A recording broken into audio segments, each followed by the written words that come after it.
Hi! Sabay-sabay tayong mabudol dito sa parcel ko. Wait lang, buksan lang natin. Anyways, dress siya. Super affordable na dress.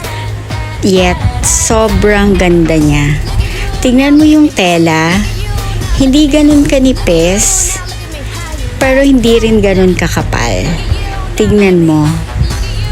As in. 'Di ba? Ang ganda niya. Hindi ko pa nga nabubuksan. Gandang-ganda na talaga ako. Tignan mo, ayan na siya. Oh, tingnan mo yung tela. 'Di ba? Hindi ganoon kanipis. Tapos, tamang-tama lang yung size niya. Ayan siya. Pagsuot na. 'Di ba nasa parang against the light pa ako niyan, pero hindi halata yung loob, 'di ba? Ganun siya kaganda. Ayan siya kapag hindi ko suot. 'Di ba? Ang quality hindi mo matatawa.